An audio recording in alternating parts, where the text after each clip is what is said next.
귀한 찬양 하나님께 영광 돌려드렸습니다.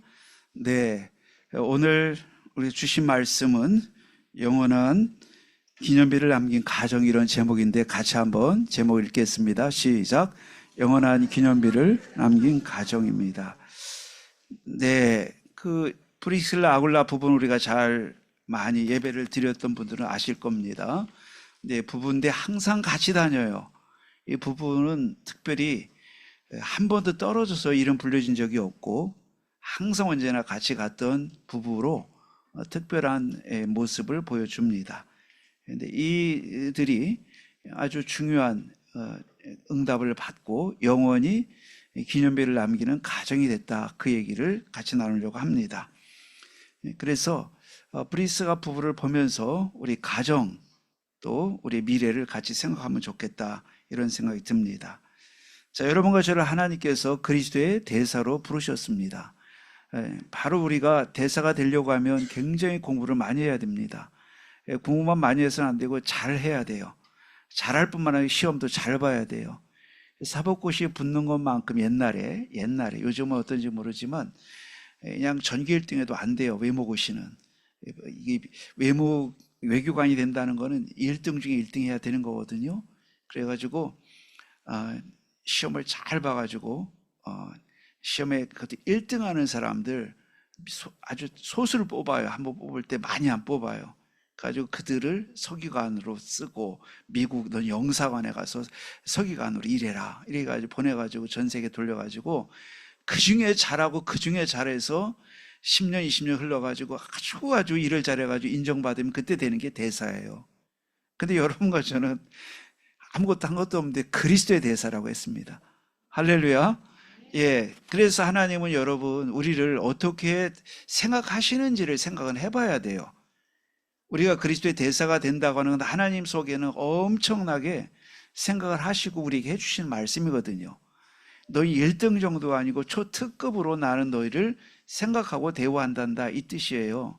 그래서 너희 왕 같은 제사장, 빛을 선전하는 선지자, 이렇게 했어요. 그래서 심지어 예수님께서 제자들이 현장 갈 때 좀 행여나 위축될까봐 하신 말씀이 분명히 그러셨어요. 너희를 영접하는 것이 너희를 보낸 나를 영접하는 것이고, 나를 영접하는 자는 나 보내신 하나님을 영접하는 것이다. 결국 너희를 받아들이면 그 사람들이 하나님을 받아들이는 것 똑같아. 결국 너와 하나님, 너와 나 예수님은 같은 신분인 거야, 이렇게 하신 것이 대사직의 특징이에요. 그러므로 우리가 직장에, 가정에, 학교에, 어느 곳에 가든지 하나님께서 생각하시죠. 우리는 그냥 내가 간다고 생각하지만 하나님께서는 나를 대신해서 가고 있다라고 아주 철석까지 믿고 계신 거예요. 그리고 거기에 그 역할을 감당할 수 있도록 보좌의 능력과 시간 초월의 힘을 다 부어주시는 거예요. 문제는 99.99%가 준비되어 있는 게 우리가 받은 축복인데 마지막 무엇이 문제냐? 결국 내가 문제예요. 내가 그것을 받아들이지 않고 그걸 내가 충분히 인식하지 못할 때 예수님과 하나님은 다 줬는데 뭐하고 있냐? 그렇게 물으실지도 몰라요. 천국 갔을 때 왜 지겹게 나는 예수님 열심히 믿은 것밖에 없는데 힘들게 살다 왔어요? 하고 물어보면 너 때문이야, 그럴 거예요. 왜냐? 마지막 단추가 하나 남았어요. 버튼이 남았는데 그게 아멘 하는 게 남아있어요. 아멘. 이게 아멘을 그런데 일할 때마다 평상시마다 자꾸 하고 인정해야 됩니다. 예, 그리고 특별히 언제 더 해야 되냐면 갈등이 오고 위기가 왔을 때, 힘들었을 때가 정말 중요해요. 그때 하는 사람이 진짜 잘하는 거잖아요. 평상시 때는 여러분 웬만하면 하실 거예요. 근데 위기, 갈등, 도저히 참기 힘들 때는 그때 그 버튼을 닫아버린단 말이에요. 그래서 그 순간이 너무 중요해요. 어쨌든 여러분과 저를 그리스도의 대사로 부르셔서 이제 빛을 선포하는 치료자요, 빛으로 불러주신 것입니다.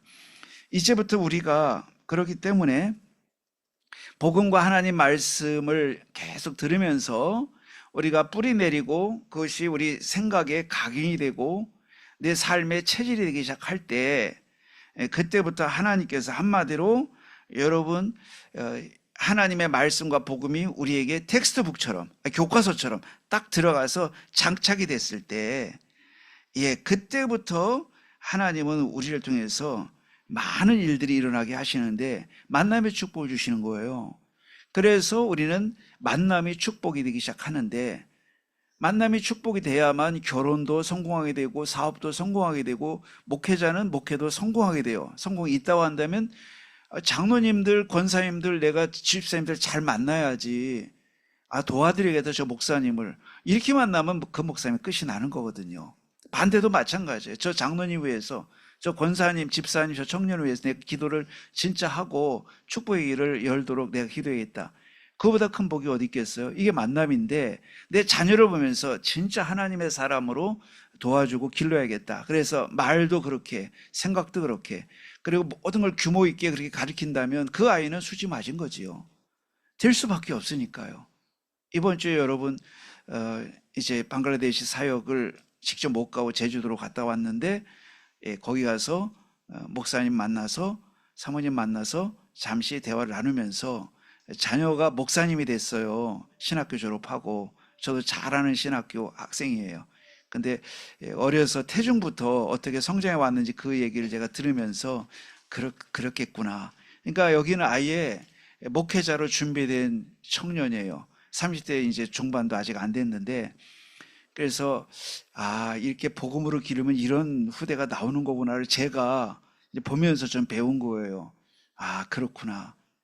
그러니까 이 아이를 방치하지 않았어요. 막 복음운동하고 전도운동 하다 보니까 바쁜데 보통은 집에 놓고 누구한테 맡기고 했는데, 이분은 들쳐 메고 다니면서, 우리 아이를 내가 들쳐 메고 다니면서, 모태가 아니고 들쳐 메고라도 난 간다, 이렇게 하다 보니까 이 아이가 엄마하고 마인드가 같아졌어요. 근데 이분이 전도자요, 기도하는 분이니까 아이가 그냥 평탄하게 성장해 간 거예요. 그래서 우리 목사님들 대화를 하는데 그냥 거기 가만히 앉아 있더라고요. 보통은 자기 일 하러 자기 방에 가거나 할 텐데 안 그러고 공손하게 앉아서 같이 듣고 있어요. 그래서 요즘 젊은이, 그러니까 가도 잘한 건데, 그렇잖아요. 목사님들 대화하시고 안 가고 꼭 앉아 있어요. 근데 내가 혼자 느낀 거예요. 그래서 이 젊은이가 자기 하고 싶은 일도 있고, 나이든 뭐 60, 70 넘은 목사님들 대화 하시는데 뭐 들을 것도 있지만 자기 할 일 많아서 자기 방에 가겠다 해도 문제가 아닌데, 거기 계속 앉아 있고 또 같이 식사하고, 이거 보면서 참 정서적으로 굉장히 소통이 잘 되고 있는 부모와 자녀구나를 느꼈어요. 당연히 복음도 돼 있고요. 그걸 느꼈어요. 그래서 여러분, 우리가 최고 만남의 축복은 부모와 자녀도 만남의 축복이에요. 여러분, 우리가 내 배에서 나서 내가 기른 자녀 같지만 그렇지 않아요. 결혼하는 순간부터 벌써 따로 살아야 되고요. 또 자녀 낳고 살다 보면 아무리 사랑하고 좋아도 같이 못 살아요. 그래서 멀리 가면 또 더구나 볼 수 없어요. 이미 그래서 내 자식이기 전에 하나님이 쓰는 사람인 거를 우리가 알아야 되거든요. 근데 부부도 마찬가지고요. 자녀도 마찬가지예요. 그렇지, 내가 내 부인이고 내 남편이지만 진짜 내 남편, 내 부인 맞나? 하나님이 나에게 잠시 나를 위해서 저렇게 천사 같은 남편을, 천사 같은 아내를 보내주셨구나. 잠시 감사하는 마음으로, 하나님께 감사하는 마음으로 부인을 바라보고 남편을 바라보는 게 정상인 줄 믿습니다. 할렐루야. 부부는 전생에 원수가 만난다더라.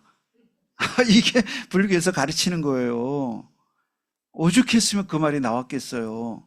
근데 오늘 여러분과 제가 집중을 하고 말씀을 집중하는데 어느 순간에 보니까 만남이 축복이 되는데, 만남이 어디 가서 뭐 길 가다 만남도 있지만 부모와 자녀의 만남도 이런 거고요, 부부의 만남도 이런 거고요, 또 형제 간의 만남도 그런 거고, 모든 성도와 목회자의 만남도 그렇고 성도와 성도 간의 만남도 전부 뭐로 바뀌냐? 내가 결국 하나님이 주신 준비한 은혜를 이제 다 깨닫고 받아들이고 내가 그리스도의 대사구나 해서 하나님의 말씀에 집중하면서 인정을 하는 거로 봤는데, 나중에 어떤 모든 만남이 전부 축복으로 바뀐다는 걸 알게 돼요. 바뀌는 게 아니고 축복이었구나를 보게 돼요. 축복이어서 오는 게 아니고 이미 와 있는데 우리가 못 보고 있었던 거예요. 나쁜 사람, 이상한 사람 만났어, 이렇게 되는데 그게 아니고 이 모든 것이 다 축복이었구나를 보게 돼요. 자, 그게 뭐냐면 우리가 집중하고 하나님의 은혜의 말씀에 집중하고 각인되고 뿌리 내릴 때 와지는 일이에요.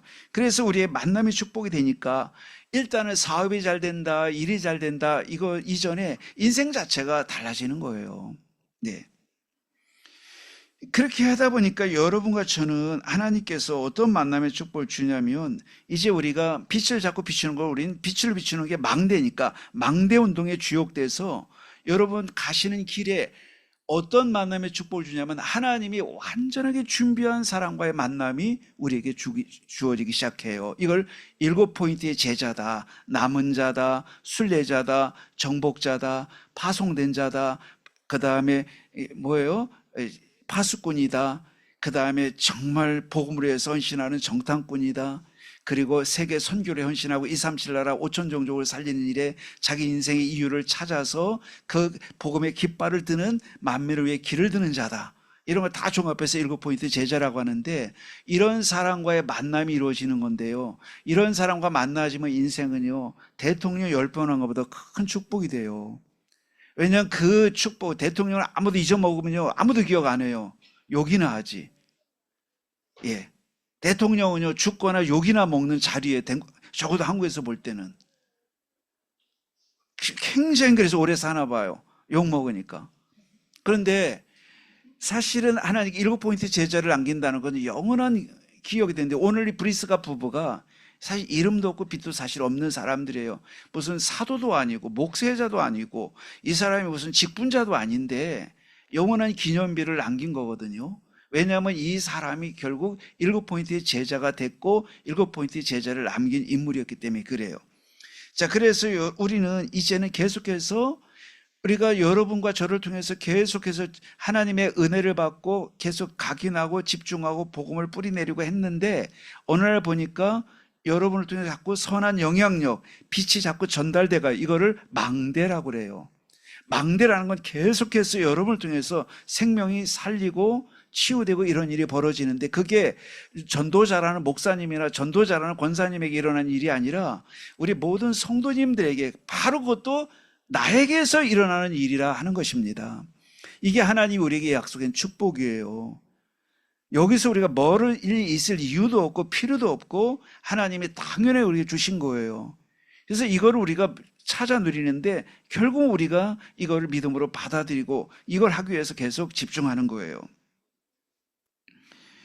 그러다 보니까 여러분이 이제는 이걸 계속 하다 보니까 어떤 일이 벌어지냐, 교회를 위한 비밀 결사대.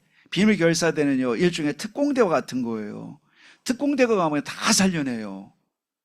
예, 이스라엘 특공대 아시죠? 모사드, 뭐 비밀경찰, 이런 데는요 자기네 나라 국민이 어디 갇히거나 테러범에서 갇히면요 어떻게 해서라도 가가지고 구출해내요.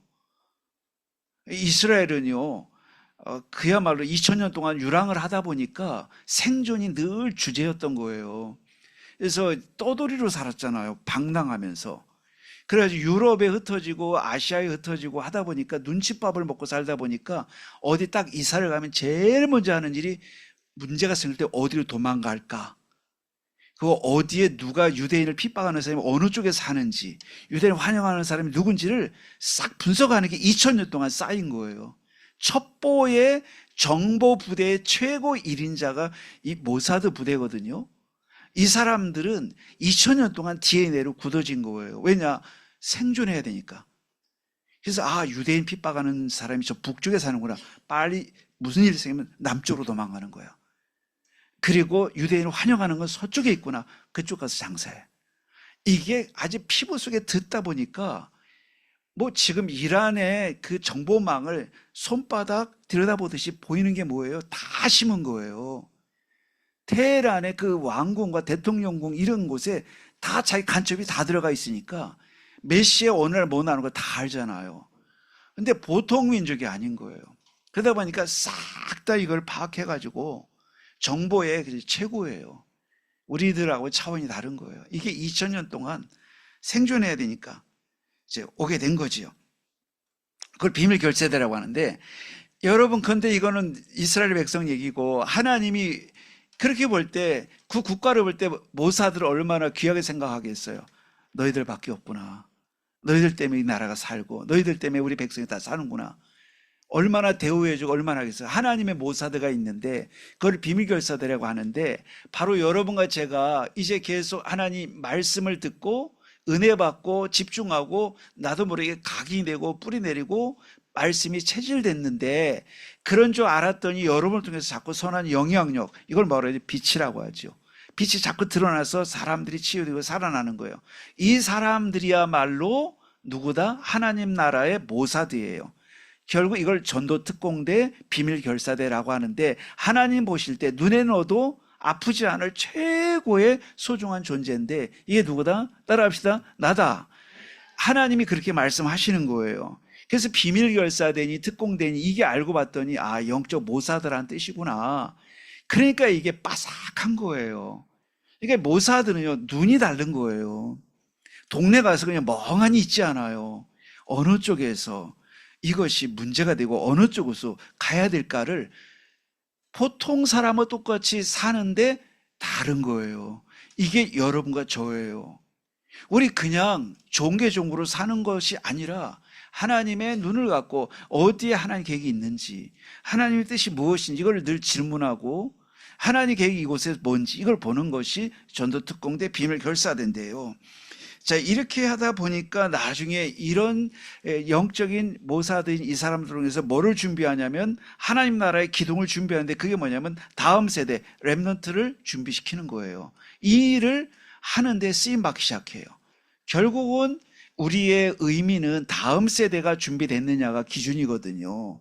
네, 여러분 다음 자리에 바톤을 이어갈 사람이 준비됐는가, 이걸 제자라고도 하고 후대라고도 하는데, 이게 준비되는 이 믿음은 참 행복한 거예요. 아유, 내가 하나님 나라에 가면서 내 아들이 걱정돼, 딸이 걱정돼, 제 예배할까 걱정돼, 나 죽으면 제가 예배할까, 제가 정말 후대를 제대로 가리킬까, 이 걱정하면 안 된다는 거예요. 그 잘 믿음 생활의 의미가 없는 거예요. 그거는 편히 천국을 가면서 참 안심이 되는구나. 너 같은, 내가 난 아들이지만 너 같은 아들을 세우신 하나님을 찬양한다, 이러고 천국 가야지. 아이고 머리야, 죽을 수 없어. 들어가다 관뚜껑 들어가다 다시 벌떡 일어나서 나와야 돼. 왜냐? 지금 죽으면 안 돼. 큰일 나는 거야. 우리가 지금 시간표는 다 있어서 이런저런 시간표 있지만 마지막 시간표는 거기까지 가는 것입니다. 자, 그래서 우리가 이 모든 걸 위해서 계속 해야 될 것은 기도입니다. 말씀을 붙잡고 우리가 기도할 때 하나님께서 영적인 힘, 근원적인 힘을 우리에게 부어주세요. 그럴 때 여러분 아침마다 또 점심마다 식사하시고 저녁에도 식사하시고 하시는데 하루에 3번의 계기를 주시는데, 아침에는 어떤 기도를 하시면 좋냐면 우주를 정복하는 힘을 내게 부어주시옵소서, 이 기도하는 거예요. 왜 이 기도 해야 되냐면요, 내가 넘지 못할 문제가 없고 해결하지 못할 문제가 없고 정말 내가 어떤 문제에 갇히지 않도록 우주를 정복하는 힘을 내게 부어 주시옵소서. 두 번째, 낮에는 우리가 보고 듣는 것을 다 두면서 여러분 세상에 살고 계시잖아요. 직장생활 등등 하는데, 사업도 하시는데 결국 세계를 살리는 힘을 내게 주시고 세계를 정복하는 힘을 주세요. 왜냐하면 내가 사업하다가 포기하거나, 내가 공부하다가 낙심하거나, 내가 일을 하다가 포기하는 일이 없도록 이 일에서 정말 결실을 볼 수 있도록 나에게 힘을 주시옵소서. 이게 우리가 늘 반복하고 기도해야 될 내용이에요. 근데 여러분과 저는 하루 종일 살면서 아침에 멀쩡히 나가는데 저녁에 힘이 빠져서 돌아와요. 왜냐하면 누구한테 무슨 말을 들었거든요. 또 무슨 일을 하다가 또 이렇게 일을 겪었거든요. 이걸 마음에 갖고 오다 보니까 저녁에 기분이 안 좋거든요. 그것만 하면 끝나는데 그 다음날까지 이어지니까 그게 슬럼프가 되거든요. 그러니까 이 모든 것들을 그냥 두면 안 돼요. 그래서 우리는 낮에 보고 들었던 걸 그대로 하지 말고 필터링을 해야 되는데, 그걸 뭐로 바꿔라? 기도로 바꾸는 거지요.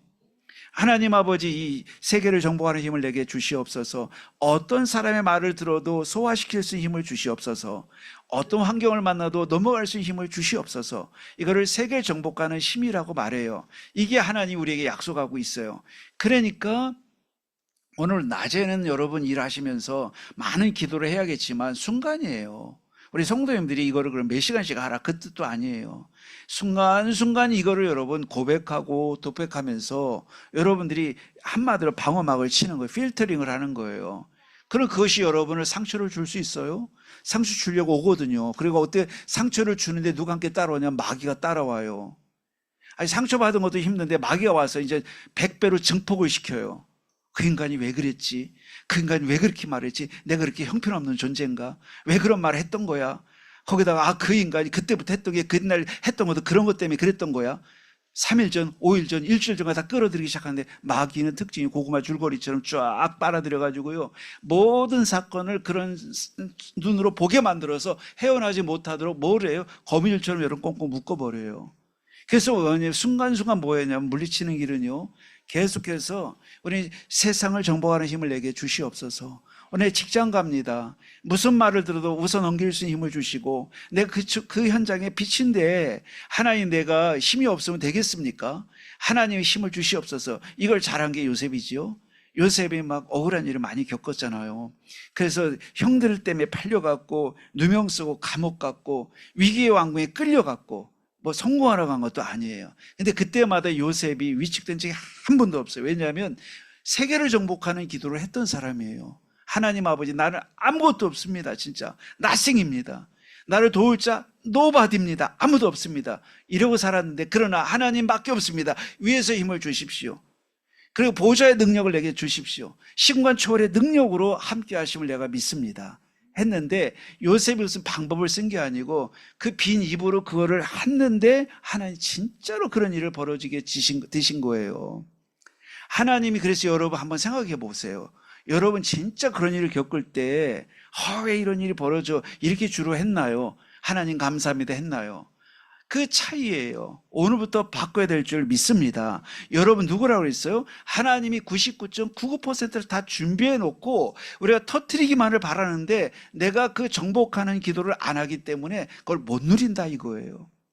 시작해야 될 줄 믿습니다. 자, 저녁에는 우리가 이제 하루를 마감하는 시간인데 내일이 기다리니까 미래를 정복하는 힘을 내게 주십시오. 내일이 또 기다리잖아요. 내일은 미래잖아요. 오늘 내가 답을 얻어야 돼요. 그래서 오늘 저녁에 우리는 하나님께 하나님 내일 또 하루 박는데 나 이대로 내 눈 감고 끝났으면 좋겠다. 너무 어려운 분은 그렇게 해요. 빚에 쪼들리거나 뭐 쫓기는 이런 분들은요, 우울증 온 사람은요, 오늘 눈 감으면 이거를 끝나고 눈 안 뜨면 좋겠다 이렇게 하는데 얼마나 힘들면 그러겠어요. 그게 바로 미래가 어떤 사람에게는 그렇게 어려워요. 그리고 부담이 되는 거예요. 직장 가는 게 부담이 돼요. 여러분 그런 체험 해보셨어요? 예? 우리 박원주 장로님 오늘 일하기 싫다. 이거 언제까지 이런 생각 해보신 적 있으세요? 없으세요? 예? 있어요? 장로님 안 하실 것 같은데. 우리 박서연 장로님은요? 있어요? 없어요? 예? 큰일 나네. 우리 교회 장로님들 다 이런 우울증 환자네. 우리 김미애 장로님 어떠신가요? 있어요? 없어요? 있어요? 큰일 났다. 예. 그 김미애 장로님이 막 지금 있다고 하는데 그거 잘해야 돼, 지혜야. 자, 그런데 저도 그런 적이 있어요. 그 복음도 듣고 난 이후에도 그런 일이 있었어요.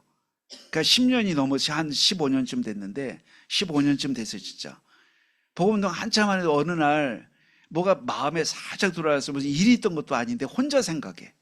누가 무슨 일을 뭐 주거나 그것도 아니고 혼자가 인생을 생각하다가 잠깐 이렇게 마음에 뭐가 생각이 들어왔는데 그게 마음속에 오는데 신학교를 가서 이제 신학교 RTS를 가는데 이 염창동을 지나서 가는데 가기 싫은 거예요. 저는 즐겁거든요. 이게 뭐 가리키고 전할 때 이게 죽다가도 전할 때 살아나는 거를 자꾸 체험하는데 근데 그날은 못 가겠는 거예요. 그 못 가는 정도가 아니고 내가 어떻게 학생들을 가리켜? 난 가리킬 수 없어. 이 생각이 너무나 강하게 와서 도망가고 싶은 거예요. 그 뒤에 설명할 길이 없어요. 힘든 거예요. 그래서 가다가 그냥 차를 가기는데 안 갈 수 없으니까 끌려가는 도살장에 끌려가듯이. 근데 새 가고 싶어요. 그리고 어디 멀리 가고 싶은 거예요. 무슨 일을 겪은 것도 아니고 아무 일도 없는데 마음속에 찾아왔어요. 그리고서는 말씀을 드린 적이 있지만 대만 선교가 그 다음 주인데 죽어도 못 가겠는 거예요, 선교를. 내가 어떻게 선교 가서 그 외국인들에게 복음을 전해? 할 수가 없어. 도대체는 할 수 없어. 했는데 약속이니까 또 끌려갔어요. 끌려가서 월요일은 사역이 없었거든요. 저녁에 이제 선교사님이 오셔가지고 식사를 하시는데 이분이 저보다 말이 많으신 분이세요. 말을 이렇게 뭘 주절주절 말씀을 많이 하세요. 사역과 이런 거에서. 저는 이제 주로 듣는 편인데, 그런데 그 순간에 얼마나 내가 힘들었는지 이분 밤새 얘기했으면 좋겠다 그 생각 드는 거예요. 같이 있으니까. 같이 옆에 있어주는데 힘이 되는 거예요. 그냥 뭐 위로하는 얘기도 아닌데도 옆에 나 혼자 있으면 무슨 일이 일어날 것 같은 거예요. 우울증 환자의 전형적인 모습이에요. 같이 있는 게 답이에요, 그냥. 근데 제 상태를 모르니까 자기 선교 사역 이야기하고 쭉 하시는데 제 속으로 그냥 안 일어나고 싶은 거예요. 그냥 이 순간 계속 이어져서 밤이라도 새면 난 그냥 앉아서 들을 준비돼 있어. 나 너무 힘든데. 그런데요, 하나님께서 이제 치유하는 게, 그런데 그 다음날 되면서 이게 먹구름 가시듯이 싹 가시는데, 그래서 그분이 떠올려 하실 때 오셨어요, 한국에. 이제 입고 가신 거예요. 왔을 때 꼭 포옹을 했어요. 그분 영문도 모르지요. 영문도 모르게 징그럽게 왜 안냐고 그랬는데 유일하게 제가 안아본 남자예요. 근데 이분이 키가 크거든요. 180대거든요. 매미가시가 매달려지고 딱 하니까 사모님 이상한 눈으로 보시는데 아마 모를 거예요. 무슨 뜻인지. 나중에 얘기했어요. 그때 진짜 내가 이유도 없이 힘들었는데. 자, 여러분. 우리가, 그런 시간이 왔을 때, 그때 밤 시간 어떻게 하라 이런 걸 모를 때고, 우리가 요즘 말씀을 들으면서 깨달은 게, 밤은 미래를 준비하는 시간인데, 여러분, 밤을 어떻게 해요? 블로킹 해야 돼요. 어떻게 해요? 그냥 넘기면 안 돼요. 블로킹을 해야 돼요. 아니, 공을 빵 때리면, 배구 선수가 네트에 섰다가 키 큰 장신 어떻게 손을 쫙 뻗죠. 이게 밤의 기도예요. 블로킹을 다 해야 넘기지 말고. 빵 떨어져서 상대방 지점에 공이 떨어져야 점수를 이기죠. 넘어가면 우리가 무조건 지는 거예요. 그래서 밤 시간에 울타리를 세우는데 블로킹을 해라. 문제, 사건, 그날 겪었던 일들 전부 뭐라? 기도에 손을 들어서 여러분 어떻게 블로킹 하는 거예요. 이거를 밤기도, 이거를 3집중한다 그래요. 아침에 우주를 정복하는 기도를 해라. 그 다음에 낮에는 세상을 정복하는 기도. 그 다음에는 밤에는 미래를 정복하는 시간이다. 자, 우리가 이 부분을 우리가 계속 누리는 거예요. 이렇게 조금만 기도하면 이때부터 우리는 어떤 일이 벌어질까요? 여러분, 이때 이렇게 우리는 나를 지키고 나를 보호하려고 기도하는 줄 알았는데 그게 아니고 여러분, 우리 성도님들이 특별한 사람으로 바뀌어요. 우리들이 하는 일과 우리들의 모든 주의가 하나님께서 건들기 시작하는 거예요. 내가 건들려고 할 때는 아무것도 되는 일이 없었는데 하나님이 경제도 건드리고 하나님이 건강도 건드리고 하나님이 사람도 건드리는 좋은 쪽으로. 결국 내가 바꾸는 게 아닌 거를 우리가 아는 때쯤 될 때 내가 망대가 섰다 그러는 거예요. 나는 사실은 바꾸려고 한 것도 아닌데 영적 분위기가 살아나고 영적 힘이 살아나네. 이때 여러분 뭐가 쓴 거예요? 망대가 쓰면 그런 일이 벌어져요. 그러면서 여러분, 네 영혼이 잘된 같이요. 영혼이 잘된 같이. 이거 돼요. 범사가 잘 되고 강건하기를. 이게 이제 우리 내 삶의 무의식 가운데 이게 피부로 느껴지고 확인되기 시작하는 거예요. 그러면 그게 여러분 직업과 일과 모든 것이 살아나기 시작해요. 이거 잘한 게 이제 다윗이 골리앗을 물리친 거죠. 다윗도 자기 골리앗을 물리칠 줄은 몰랐어요. 다윗이 싸움을 한 사람이 아니고 한마디로 양을 치는 목자인데 골리앗 앞에 딱 서는데 확신이 쓰는 거예요. 미리 연습한 적도 없어요. 미리 골리앗을 물리치는 연습이 아닌데 딱 서고 나니까 확신이 드는 거예요. 이게 놀라운 거예요. 해보지도 않았지만 믿음이 가요. 따라합시다. 아직 가지 않았지만 믿어진다. 이게 우리에게 오기 시작하는 거예요. 근데 허황된 확신이 아니고 여러분 안에 하나님의 망대가 섰을 때 한마디로 하나님께 집중해서 영적 힘을 얻을 때 이것이 우리의 삶이 되기 시작하는 거예요. 그 여러분 기능과 업이 시작되고요. 그럼 여러분과 제 인생 그때부터 한마디로 시간을 보내는 인생이 아니라 기념비를 남기는 여정이 시작될 줄 믿습니다. 우리 성도님들이 하루하루가 작품을 남기는 시작이 되는 거예요. 아, 내가 한 게 없어.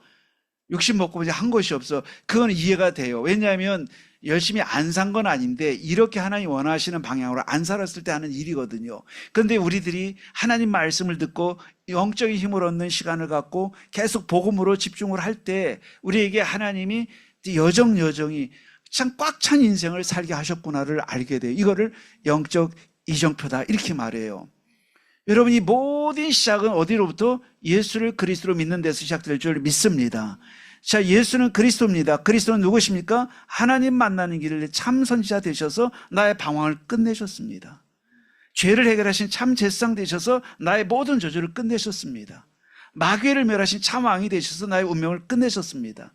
이분은 예수님이 바로 그리스도입니다. 예수는 이름이요 그리스도는 직분입니다. 이분을 마음에 영접할 때 하나님 자녀가 됩니다. 이거로부터 이 축복이 시작되는 것입니다. 여러분, 오늘 가정주일에 가정이 살아나기를 주의 이름으로 축복을 드립니다. 오늘 브리스가 부부 이야기인데 이 성경에는 이름이 없이 사라지는 사람이 많이 있지만 하나님의 계획 속에 살다가 가고 결국 이름을 남긴 사람들이 있어요. 오늘 본문의 주인공 브리스가 아굴라 부부예요. 근데 이 사람은 유명한 설교자는 아니었어요. 설교가 업이 아니었던 평신도였어요. 그리고 사도는 더더욱 아니었습니다. 그리고 특별한 장로라든지 직임이 있던 것도 아니었어요. 그러나 이 가정, 브리스가 아굴라의 가정은 바울 사역을 도왔고요. 또 중요한 아볼로라는 목회자를 세웠어요. 평신도인데 유명한 목회자를 살리고 세웠어요. 그리고 가정을 교회로 만들었어요. 그리고 복음의 기념비를 세웠던 거예요. 자, 하나님이 이렇게 알고 보면 오늘도 큰 인물을 찾는 것은 아니고요. 사실 하나님의 말씀과 언약을 붙잡고 바로 시대를 향해 달려가는 가정들을 하나님은 찾으시고 사용하시는 것입니다. 오늘 그러면 브리스가 가정을 보면서 영원한 기념비를 남긴 가정의 조건 첫 번째 뭘까요? 첫 번째입니다. 복음이 100% 준비된 가정입니다. 복음이 100% 준비된 가정이 영원한 기념비를 남깁니다. 자, 이 브리스가 부부는 원래 오늘날로 말하면 교회 다녔던 사람이에요. 우리로 말하면. 그러나 아직 복음을 정확히 몰랐던 사람이에요. 그러니까 교회는 다니고 하나님은 믿었지만 내가 왜 살아야 되는지, 왜 교회 꼭 다녀야 되는지 이유가 서 있던 건 아니었어요. 그리고 사업도 크게 나름대로 잘했지만 이 사람이 왜 자기가 이 사업을 꼭 해야 되는지, 하나님은 무슨 뜻이 있는지 이런 건 물어본 적도 없던 사람이었어요. 교회는 다니지만 하나님의 계획이 뭔지를 물어본 적이 없어요. 내가 또 부부가 됐지만 우리 부부 두 사람 만나게 된 이유가 뭘까 물어본 적이 없어요. 그냥 교회를 다녔던 이런 사람이었는데 여기에 변화가, 전환점, 터닝포인트가 온 거예요. 무슨 일이 벌어졌냐면 이 부부가 순수 로마 사람 아니니까 글라우디오라는 황제 때 유대인들이 자꾸 폭동을 일으키니까 유대인들 안 되겠다. 이것들 좀 봐주고 로마 좀 살겠다. 안 되겠다. 다 순수 로마 출신 아니면 다 쪽짜버려 해가지고 로마에 살다가 고린도라는 곳까지 밀려왔으니까 기분과 상황이 좋지 않은 상황이에요. 그런데 잘 기억할 것은 내 인생의 내리막 같은 순간이 실은 하나님이 엄청나게 중요한 일을 준비하는 시간일 때가 많아요. 그런데 밀려남도 하나님 계획이 있던 거예요. 왜냐하면 여기서 누구를 만나냐면 바울을 만나게 되니까요. 그래서 여기서 우리는 깨닫게 되는 것은 여러분과 제 인생이 정확하게 예수는 그리스도 모든 문제 해결자라는 답이 아직 안 나 있다면 내 안에 일어나는 모든 사건은 사실 하나님의 중요한 계획이 있어요. 그럼 모든 문제 해결자 답을 알고 있는 성도에 일어나는 모든 사건은 뭐야? 당연히 거기도 하나님 계획이 있고요. 그래서 이 브리스가 부부가 만약에 로마에 살았더라면 복음을 모른 채 교회 생활만 드립딱 하다가 교회만 드립딱 다니다 끝날 뻔한 그냥 맹꽁이 같은 신앙생활 할 뻔했어요. 한마디로 눈이 안 달린 맹꽁이 같은, 비유가 좀 그런데, 그러니까 교회는 드립딱 다니는데 이유가 뭔지, 목적이 뭔지, 하나님이 내게 직업 준 이유, 우리 자녀 준 이유, 이런 걸 단 한 번도 물음표로 물어본 적이 없고 답도 얻은 적이 없는 걸 맹꽁이 신앙생활이라고 하는데, 맹꽁이 신앙생활 했던 거예요, 브리스가 부부가.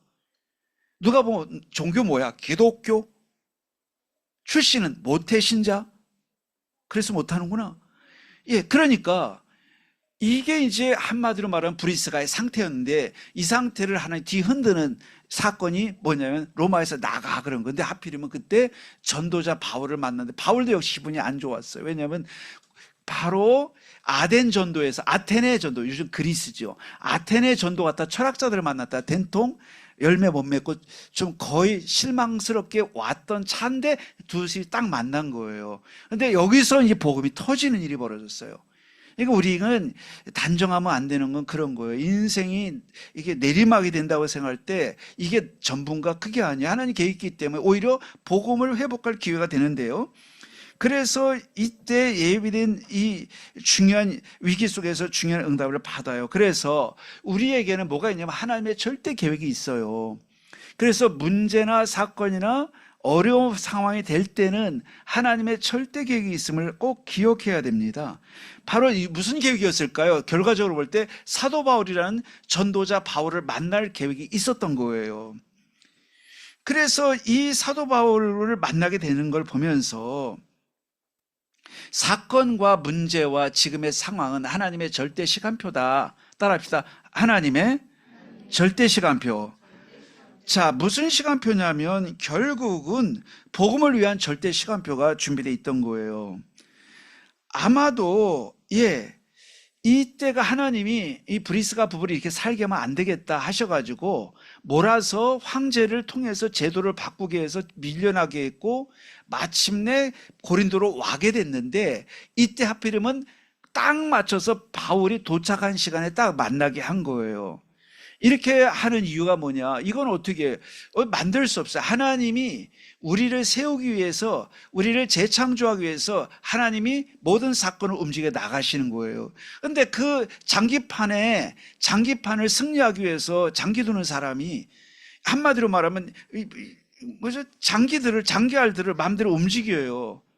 근데 나는 병졸인데 나는 저쪽 가고 싶은데 이쪽으로 옮겨요. 심지어 어떨 땐 죽는 자리에 보내서 전체 판을 승리로 바꾸기도 해요. 하나 주면서 전체를 이기게. 근데 이게 결국 승리의 원동력이 되듯이 하나님이 우리 사건을 그렇게 바꾸고 다시 재조정하고 재창조하기 위한 절대 시간표다. 자, 그러므로 하나님이 절대 시간표 중에 최고 시간표 뭐냐면 재창조 시간표 속에 나를 집어넣는 거예요. 그대로 가면 맹꽁이로 끝나니까요. 다닌 게 교회예요. 받은 게 직분이요. 한 게 교회일 밖에 없어요. 근데 맹꽁이에요. 제일 억울한 거지요. 맹꽁 하다 끝난 거니까. 근데 이걸 하나님이 재창조하려고 사건을 넣은 거예요. 그래서 우리에게 일어난 모든 사건은 하나님 계획이 있어요. 왜냐? 그것도 최고 계획이 있어요. 그래서 이 사람들이 사건이 오고 문제가 왔을 때 우리 첫 번째 멘트는 뭐가 되냐면 하나님의 절대 시간표다. 고백을 해야 될 줄 믿습니다. 절대 시간표, 재창조 시간표를 나에게 보내줬구나. 그렇습니다. 우리들에게 하나님이 떠밀어서 어려운 일 주시거나 이런 법은 한 번도 없어요. 로마서 8장 28절에 하나님을 사랑하는 자, 그 뜻대로 부르심을 입은 자들에게 모든 것이 합력해 선을 이루느니라. 그래서 하나님이 모든 사건을 다 합쳐가지고 지극히 선한 베스트를 주시는 거예요. 지극히 선한 거면 베스트 중에 베스트, 가장 좋은 걸 우리에게 준비해 주시는 거예요. 그래서 문제는 절대 시간표다. 문제 사건은 하나님의 재창조 시간표다. 자, 이래서 온 게 결국은 바울과 만남인데요. 이때 이렇게 해서 절대 시간표로 들어가서 복음을 알게 됐고요. 더 나가서 봤더니 자기는 텐트 메이커거든요. 한마디로 이 천막을 만드는 일을 브리스가 부부가 했어요. 했는데 그 일을 하면서 목적이 뭐야 물으면 돈 벌고 먹고 살아야지, 이런 말이 주로 이 사람 멘트였어요. 아니, 사업은 당연히 해야지, 먹고 살아야지, 애 키우고 사업도 하고 좀 뭐 나중에 이빨 고기라도 먹고, 그 다음에 시간 여유가 생기면 여행도 다니고 이러려고 돈 벌어놔야지. 이런 대화밖에 못했어요. 한 번도 뇌 속에 다른 생각 들어간 적이 없어요. 이거를 맹꽁이라고 해요. 좀 미안해요. 여러분, 맹꽁이 없으니까 이 말을 제가 확실하게 드릴 수 있는데, 맹꽁이는 이거예요. 그냥 그 고기 좀 먹고 눈 좀 이렇게 하니까. 그러다가 바울을 만나고 봤더니 뭐가 생기냐면, 이 똑같이 했던 사업인데 어느 날 여기다 뭐가 되냐, 눈을 달아준 게 바울이, 너 왜 그 직업을 가졌는지 알아? 너 왜 그 일을 지금까지 하는지 알아? 왜 너 그거 때문에 돈 벌고 지금 해나가는지 알고는 있었는데 그게 뭔데? 뭐 특별한 거 있는 거야? 있어. 그래서 눈을 딱 달아줬는데 그게 뭐냐면, 산업할 이유가 들어왔는데 하나님의 네 사업과 네 기능에 절대적 계획이 있어 라고 알려준 거예요. 그날부로 브리스가 부부는 내 열심히 사업하고 꽤 돈 좀 벌이고 만지는 사람이긴 하지만 이게 그게 아니고 하나님의 놀라운 계획이 내 직업 속에 나에게만 있는 게 아니고 내 인생과 우리 부부 속에, 우리 가정 속에만 있는 게 아니고 내 산업 속에 들어있구나를 그날 본 거예요. 언제일까요, 여러분? 내게 복음이 진짜 입혀지는 때에 우리 가정의 이유가 보이고 우리 인생의 이유가 보이고 내 기능의 이유가 진짜로 언약으로 붙잡혀지는 것입니다. 난 암만 살아도 난 이유를 모르겠어. 복음을 더 우리가 누리고 복음에 각인을 해야 돼요. 영적 상태가 떠지면 뜨지 말래도 이게 보여요. 그날 브리스가는 뭔지 모르지만 해방을 느낀 거예요. 글쎄, 바울을 만나고 며칠 안 됐지만 내 인생이 전환이 되는 것 같아. 당연히 예수는 그리스도 내가 듣고 있었지만 이제 정말 아는 것 같고, 그거 한 것밖에 없는데 내가 왜 사는지를 아니까 피곤하지 않은 거야. 이게 그렇게 내 직장이 이유가 있다고? 우리 부부가 그렇게 중요한 이유가 있는 거야. 그래서 우리 남편을 만나고 아내를 만나게 되고 결혼하게 된 거라고. 우리 자녀가 그렇게 놀라운 계획이 있는 게 맞다고. 이게 그날 오니까 브리스가 부부가 달라진 거예요. 바뀌지 말래도 그날부터 브리스가는 바꿔진 거예요. 한마디로 말하면 그날 자기가 뭐 어떤 고백을 두 부부가 했냐면, 여보, 진짜 우리는 로마에서 쫓겨나게 너무 잘 되고 다행이었어. 그냥 계속 그곳에 아무 일 없이 살았더니 큰일 날 뻔했잖아. 우리 여기 올 때 완전히 우울하고 낙심해서 왔다고 생각했는데 여기 하나의 절대 계획이 있음을 내가 봤고, 이 전도자 바울을 만난 게 보통 축복이 아니고 더 중요한 거는 이제는 나도 알겠어. 내 그냥 사는 게 아니네. 내 자체의 이유가 달려있는 인생이고 우리 부부의 하나님의 초월적인 이유가 있고 내 산업에 초월적인 하나님의 이유가 있는 특별한 인생인 게 보여주기 시작한 거예요. 여러분, 이것이 여러분 복음이 준비된 가정인 줄 믿습니다. 이렇게 될 때 우리는 이게 모든 것이 기도가 되고 한순간을 살아도 이정표가 되기 시작하고 한순간을 살아도 여러분 가는 게 하나님의 기억 속에 남는 여정이 시작되는 거예요. 자, 이렇게 해서 이 바울을 만나서 그날부터 시간 투자가 달라지기 시작한 거예요. 지금까지 눈 뜨면 오늘 일정이 어떻게 돼? 또 하루 종일 바쁘게 살다가 밤이면 피곤해 하고 자는 거예요. 이랬던 인생인데 눈 뜨는 순간 내가 복음을 위해서 어느 만큼 투자를 할까? 이게 마음속에 들어오기 시작해요. 내가 이 하루를 놓고 어떻게 설교를 할까? 하나님의 은혜를 내가 어느 부분에서 받아들이고 집중할 시간을 만들까? 틈을 째고 만들기 시작하는 거예요. 그냥 맹꽁이 같은 스케줄이었어요. 24시간 있어도 늘 그냥 그렇게 반복되던 건데 어느 날 이 시간 중에서 어느 시간을 내가 나를 살리는 하나님과의 교제하는 시간을 만들까? 이런 생각이 들어가기 시작한 거예요. 여보, 우리가 안식일 날 교회 와서 성경 공부하고 배우고 그냥 또 안식일 날 교제하고 떡을 떼고 한 것까지는 했지만 이렇게 시간을 따로 떼서 바쁜 일정 속에서 이런 생각이 드는 게 신기하네. 맞아요. 신기한 거예요. 한 번도 하라고 해도 그런 생각 안 들어왔는데 어느 날 들어온 거예요. 왜냐하면 이유를 알고 나니까 시간을 짜내는 것이 내게 꼭 중요한 걸 알기 시작한 거예요. 여러분, 하나님의 은혜가 여러분 거 되기를 바랍니다. 그럴 때 여러분, 목사님이 하라고 해서 하는 것도 100점이지만 그걸 넘어서 여러분의 마음속에 시간을 내가 만드는 것이 내가 이유를 알겠어. 여러분 스스로 찾아간다면 300점이 되는 거지요. 자, 그래서 이날 이후로 이 브리스가 아굴라가 시간을 만들어서 하나님께, 우리로 말하면 삶 집중의 시간을 갖기 시작한 거예요. 근데 하나님께서 이때부터 브리스가 부부가 산업도 하고 있죠. 또 가정도 이루고 있죠. 그리고 믿음도 있죠. 세 가지 갖추니까 날아갈 것 같은 거예요. 로마에 아직 안 살아요. 아, 로마가 그때가 좋았는데 이런 생각 한 번도 그 다음에 안 하는 거예요. 나는 지금이 좋아. 나는 오늘이 좋아. 난 여기 온 게 감사해. 나는 지금 상황이 진짜 감사해. 여러분, 세계 행복자들, 세계 성공자들을 조사했다고 하죠. 인터뷰를 했잖아요. 80대. 그것도 CEO들, 완전히 성공한 CEO들, 80대에 성공한 인생들을 다 조사해봤더니 언제 가장 행복했어요? 물었더니 지금이요. Now and here 그랬어요. 행복자의 고백이 뭔지 아세요? 지금 행복해요. 불행자는 뭐예요? 과거가 좋았어. 카톡 사진도 과거 거 잔뜩 걸어놓는데 보면서 저는 진단해요. 아, 이해는 돼요. 뭐 그러고 나쁘다 그 얘기하는 거 아니까. 그러나 저는 볼 때 지금 것도 소화하기 바쁜데 어제 과거 들여다볼 시간이 어디 있어요? 브리스가 부부가 그날부터 카톡 사진이 바뀐 줄 믿습니다. 할렐루야. 뭐 3살 때죠.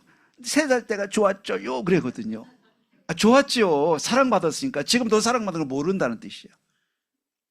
나는 4살 때가 좋았죠요 그래요. 그런 것도 없어요. 그날부로 아굴라와 브리스가 카톡 프로필 사진이 바뀐 줄 믿습니다. 할렐루야. 바꾸라는 명령은 안 해요. 여러분들이 잘 인도받으시면 돼요. 자, 그런데 대화가 달라진 거예요. 여보, 우리 처음에 여기 올 때 이건 아니다. 하나님도 무심하지. 어떻게 이렇게 일이 벌어지게 만들지 이랬는데 너무너무 내가 몰랐던 거고 너무 감사해. 그리고 당신과 만나 이렇게 계획이 큰 걸 내가 이제 알겠어. 여보, 우리가 그 이해하고 서로 사랑하고 그 옆에 있는 동료를 생각했지만 보험 알고 봤더니 이유가 너무 큰 걸 알고 보니까 내가 당신을 위해서 기도하지 못했던 걸 내가 참 미안하게 생각해. 우리 자녀를 다시 보니까 내가 너무 못 도와줬어. 내가 기도할 시간을 가져야 될 것 같아. 이게 브리스가 부부가 나눈 대화예요. 물론 성경에 안 써 있지만 저는 그렇게 이해돼요. 그러면서 산업에 대한 이유가 그날 먹고 사는 거고 그냥 안 하면 안 되는 거예요. 해는 거야. 이렇게 했던 게 초월적 이유가 주어진 거예요. 여기에 하나님의 그렇게 중요한 이유를 달아서 이 사업과 이 일을 하게 했다고? 나는 그냥 사소하게 생각했는데 하나하나가 다 뭐가 돼요? 금메달이 다 걸리는 거예요.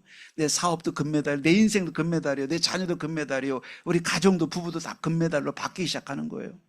뭐 올림픽 선수만 금메달 따는 게 아니고요. 오늘 여러분 집안을 다 금메달로 바꿔야 될 줄 믿습니다. 그래서 입구에 금메달 하나 딱 걸어놓으세요. 특히 남편 사진 초상 하나 그려놓고 금메달 딱 걸어놓으세요. 여보, 이게 뭐야? 묻지 마. 예. 우리 김인수 목사님 한번 해보세요. 입구에 딱 이만기 성도님 사진 딱 박아가지고요. 금장으로 해가지고 금메달 딱 걸어놓으세요. 이유도 모르고 좋아하실 거예요. 여보, 믿음 생겼나 봐. 예. 브리스가 부부를 보면서 바로 이렇게 해서 이 브리스가 부부가 300% 자기 직업에 대한 이게 생긴 거예요. 내가 하는 일에 전문성을 더 더하고 정말 사람들에게 딱 맞는 제품을 만들고 이거 아주 세계를 살려야겠구나. 이렇게 300%가 됐어요. 그런데 자, 여기서 보면서 이 본문에 보니까 사도행전 18장 1절로 4절, 특히 3절 4절, 그 18장 1절로 4절을 보니까 업이 같음으로 사도 바울과 같이 살며 그랬어요. 같이 살며 일했다 써 있어요. 함께 사는 게 중요한데 이건 뭐냐? 훈련이 된 거예요. 한마디로 말하면 이날 만남의 축복을 갖고 시간을 어떻게 투자하기 시작했냐면 시간표를 다시 짰어요. 24시간이 눈코 뜰 새 없이 바빴던 그 사람이 내가 적어도 1시간 정도는 말씀을 공부하는 데 투자해야겠구나. 그래서 안식일 날은 무조건 우리 다른 거 하지 말고 먹고 쉬는 데 시간을 썼는데 바울을 따라서 회당에 가자 해서 회당에 가서 말씀을 전하는 바울을 보는데 누가 제일 우동생이냐? 이 브리스 아울라 부부가 제일 잘 알아듣는 거예요. 아, 저거였구나. 내가 복음은 듣고 있었지만 저런 원리구나. 하루가 다르게 성장하는데 한마디로 말 쏙쏙 들어와서 이걸 각인 뿌리 체질되는 거예요. 은혜를 받으면 각인이 빨라져요. 예, 내가 은혜가 되고 말씀이 깨달아지면 각인이 빨라진다고요. 하지 말래도 각인이 돼요. 내게 되니까. 이 브리스가 부부가 이걸 한 거예요. 그래서 이거를 하니까 같이 사니까 바울이 물어봤겠죠. 브리스가 집사님 어떤 점을 오늘 깨달았어요? 그러니까 오늘은 예수가 그리스도인데 오늘 하나님 만나는 게 방황 끝이라는 게 이해됐어요. 나는 방황하는 걸 모르고 살았는데 복음 모르는 게 방황이었네요. 그럼 포럼을 자꾸 하는 거예요. 브리스가 아굴라 집사님 오늘 뭘 깨달았어요? 내 사업하면서 잘 몰랐는데 하나님이 이렇게 절대적 이유 있다는 걸 이 말씀을 들으면서 믿어져요. 벌써요. 그 사람은 300% 하지 말래도요. 그냥 쉽게 300%예요. 그러니까 이렇게 같이 살며 이게 핵심이에요. 이걸 우리로 말하면 훈련받는다 이 뜻이에요. 그래서 시간이 얼마든 짧은 시간이라도 우리가 바쁘면 짧은 시간이 남으면 조금 더 많은 시간을 만들어 보는 것 하나님께서 최고로 축복할 줄 믿습니다. 그러면서 회당에 같이 갔는데 같이 가서 뭘 한 게 아니고 구경했어요. 여러분 전도는 구경하는 거거든요. 여러분 전도는 무조건 구경하러 가셔야 돼요. 뭐 하러 가면 안 돼요. 권사님 보고 하라고 하세요. 목사님 보고 하라고 하세요. 장로님 보고 하라고 하세요. 여러분 구경하세요. 전도할 줄 모르는데 그냥 구경하러 가야 돼요. 시작은 구경이에요. 여러분 가고 할 생각 아예 안 해도 돼. 그냥 같이만 있으면 돼. 그럼 뭐만 하면 돼요. 그냥 예수 이름으로 더러운 귀신 떠나갈지어다 속으로 중얼거리면 돼요. 구경하다 보면 어느 날 여러분 스스로 저거 나도 할 수 있겠는데 이 생각 드는 그때 하면 돼요. 근데 이 브리스가 부부가 구경했던 거예요. 회당 가가지고 누가 하겠어요? 바울이 하겠죠. 뭘 가만히 보고 있는데 저렇게 전한다고? 저렇게 하니까 사람들이 알아듣네. 이거를 쭉 봤어요. 그러니까 이 사람의 인생에 돈 벌고 자고 먹고 자고 이것밖에 없던 사람인데 어느 날 말씀 듣는데 시간을 조금씩 내고 그 다음에 바울 하는 곳에 같이 가서 보니까 저거라고? 봤더니 사람을 살 수 있는 힘이 우리에게 기회가 있는 거네. 이거를 깨달았는데 하나님께서 큰 응답의 문을 열어주셨어요. 여러분 오늘 복음이 100% 준비되기를 축원을 드립니다. 그래서 그 예배와 말씀과 여러분 그리고 모든 시간에 삶 집중을 하는 것을 통해서 가능해요. 두 번째입니다. 현장을 위해 100% 준비된 가정이었어요. 현장을 위해 100% 준비된 가정. 자, 이 사람이 이제 고린도전서 16장 19절 오늘 읽었잖아요. 16장 19절을 보니까 그 집에 교회가 있다고 그랬어요. 그러니까 집을 뭐라고 생각했냐면 여보 우리 로마에 살 때 알았잖아. 대리석으로 3층 발코니가 있는 멋진 집을 살고 아주 멋지게 근사하게 손님 오면 자랑도 하고 응접실 넓게 하고 침실도 많이 만들어 놓고 손님 자게 만들고 잔치하는 거야. 이렇게만 생각해서 돈이 있으니까. 예수 믿어도 그렇게 생각하는 게 우리 보통 이제 맹꽁이라고 하는 건데 그 맹꽁이가 나쁜 건 아니에요. 그 눈이 안 열리면 그렇게밖에 살 수 없어요. 그 이상인데 못 보니까. 그런데 이날부로 뭐가 바뀌었냐. 여보 회당에 가서 하니까 불편한 게 한두 가지가 아니던데 우리 집에서 저걸 하면 어떨까?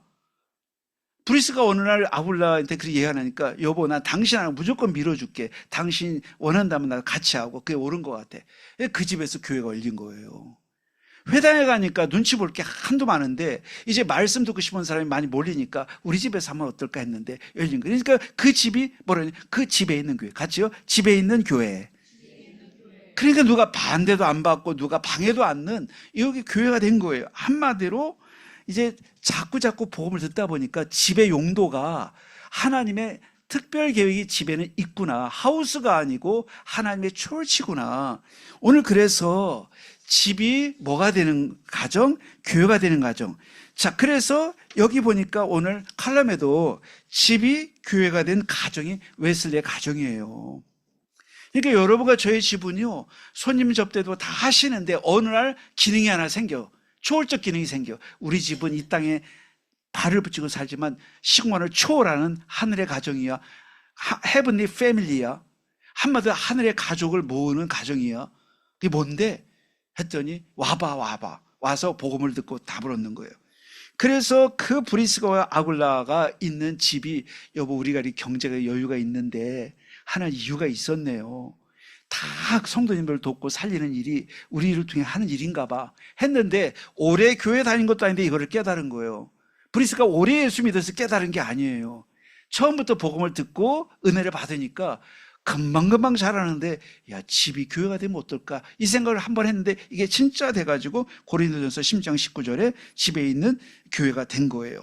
한마디로 집이 영적 플랫폼이 됐어요. 같이 합시다. 영적 플랫폼.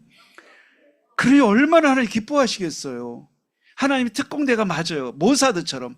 이 모사드 몇백 명이 이스라엘 전체를 살려 특별대화하듯이 하나님이 성도 중에도 어떤 게 집이 하나님의 교회가 되는 이 가정들은요, 축복을 쏟아 부어줄 수밖에 없음을 믿습니다.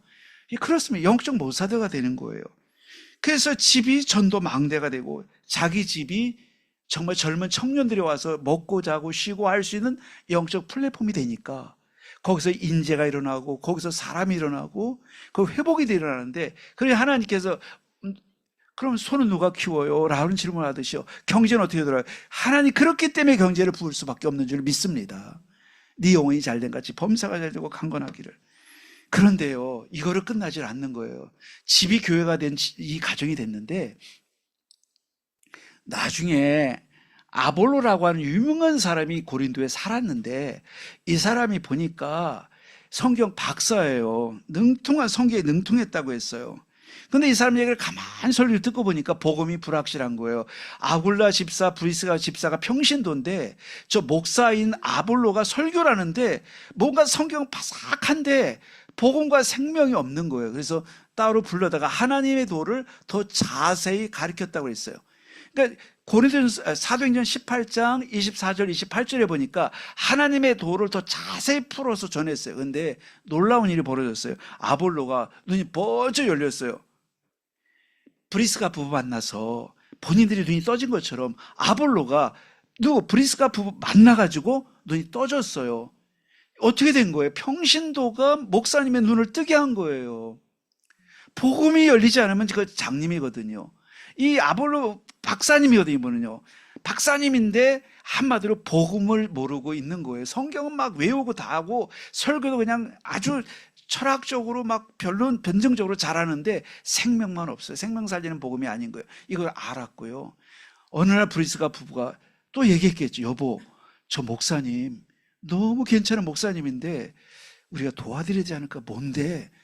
저분이 박사님인 건 맞는데 복음이 없어. 그래? 그럼 식사 대접을 잘 하면서 기분 안 상하게 해서 우리가 들은 복음을 전해보자 했는데 그거를 초대했겠지요. 막 하진 않았겠지요. 얘기를 하는데 초대해 주신 거 고맙고 또 겸손하게 간증하니까 듣다가 예수가 그리스도구나. 하나님 만나는 길 참 선지자로 우리 방황을 끝낸 이름이구나. 죄를 해결하신 참 제사장 우리 저주 끝났는데 끝났다는 얘기를 못하는 설교를 내가 했구나. 문제가 가져와서 문제 없다고 말을 못해 설교자가. 한번 생각해보자. 이런 얘기를 하는 거예요. 마치 상담가처럼. 상담가가 아니에요. 전도자는 상담가가 아니에요. 답을 주는 자지. 당신 문제 없으니 이 얘기해 줘야 돼. 무당도 그렇게 답을 주는데 무당만도 못하게 설교를 하는 거예요. 무당 뭐라고 해요? 확실하게 답합니다.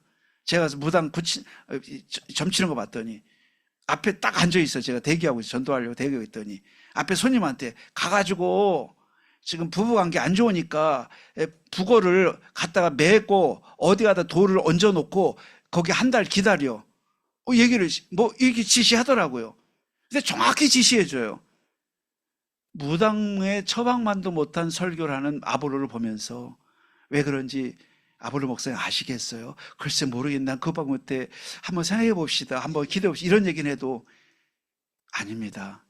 예수는 그리스도요, 십자가의 죄와 저주와 모든 것을 멸하신, 모든 문제 끝내신, 죄를 해결하심으로 모든 저주 끝내신 제사장입니다. 그래요? 끝났다는 얘기를 못하는 건 설교가 아닙니다. 아무리 문제가 큰 사람도 문제 없다고 말할 수 없는 목사라면 옳은 목사가 아닙니다 라고 얘기한 거예요. 그랬더니 아볼로가 볼로 했어요. 그러니까 그리스도는 마귀를 멸하신 참된 왕이다 그랬어요. 그게 뭔데? 운명을 끝냈어요. 어떤 문제가 와도 우리는 운명 아닙니다. 이 얘기를 하니까 아볼로가 그렇구나. 볼로 하면서 그리스도를 그날 깨달았다는 거지요. 그런데 더 놀라운 일이 벌어진 거예요. 그날 그걸 듣고서 아볼로가 회개하는 마음으로 설교를 하기 시작하는데 그동안 매끈매끈하게 말도 안 듣던 유대인들이 복음을, 예수는 그리스도 삼식을 선포하는데 어디서 들은 말이냐면서 유대인을 막 이긴다고 해요. 성경에 써 있어요. 유대인을 이깁니다. 말로 이겼다고 했어요. 그러면서 제자들이 많이 일어났다 그랬는데 아볼로 목사님의 사역에 불이 붙기 시작한 거예요. 근데 이 원동력이 누가 있다? 브리스가 부부가 있는 거예요. 내가 깨달은 복음이 목사님을 살릴 줄 믿습니다. 내가 깨달은 복음이 모든 사람을 살리게 되는 것이에요. 여러분에 있는 복음이 얼마나 날카롭고 놀라운지, 그리스도 삼직이라는 것은 못 뚫을 방패가 없고 못 뚫을 문제가 없는 것입니다. 오늘 그리스도를 우리가 전해야 될 줄 믿습니다. 자, 그래서 하나님의 도를 더 자세히 해서 그리스도를 전달하고 확립하고 그리스도의 인생에 답을 내도록 도와준 거예요. 그랬더니 아볼로가 사도행전 18장 27절로 28절에 보니까 공개적으로 예수님이 그리스도 이름을 능력 있게 전달했다 했어요. 다른 거 전하지 않았어요. 설교가 바뀌어진 거예요. 예수가 그리스도라는 걸 전하기 시작했어요. 자, 여러분, 오늘 우리 성도님들을 통해서 이런 축복이 시작돼야 될 줄 믿습니다. 정말 하나님께서 현장을 해서 100% 준비된 가정이 되기를 축원을 드립니다. 마지막으로 바로 237 나라 5천 종족을 위해 100% 드려진 가정이라는 거예요. 237 나라 5천 종족을 위해 100% 드려진 가정이었어요. 자, 이 사람들이 처음에 복음을 깨달았는데 어느 날 가정의 존재 이유를 알았고 자기 직업과 산업에 특별 이유가 있다는 걸 알았고 어느 날 봤더니 눈이 더 열려가지고 목사님도 내가 도와줄 수 있는 거구나, 한마디로 영적 지도자로 내가 세워진 것이구나를 알았어요. 그럼 목사들이란 뜻도 아니야.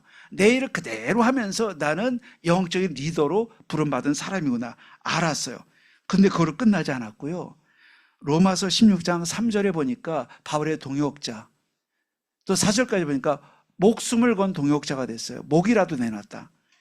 결국은 이 브리스가 아굴라 부부는 그날 이후로 237날 5천 종족 살리는 로마 복음화의 주역이 됐고, 전도자 바울, 선교사 바울을 위해서 자기 목숨을 대신 내놓고 사역을 했던 인물이에요. 한마디로 목을 내놨다는 단두대에 목을 내놨다는 뜻인데, 실제로 그렇게 했다는 결심만 한 게 아니고 실제로 순교를 했어요. 복음을 위해서.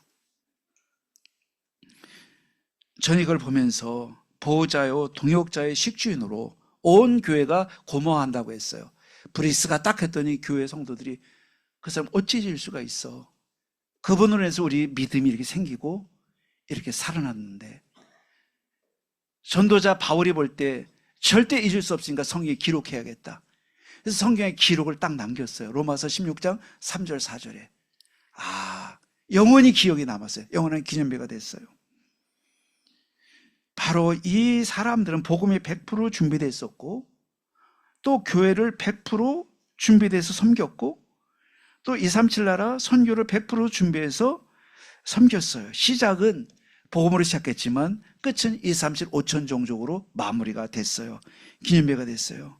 이들의 부부는 원팀이었어요. 끝까지 부부의 이유를 알았고 전도자를 위해서 생명을 바쳤고요. 심지어 교회를 위해서 인생을 다 드렸고요. 다음 세대를 위해서, 후대를 위해서 인생을 다 드렸던 사람들이에요. 왜냐하면 회당에 같이 갔으니까요.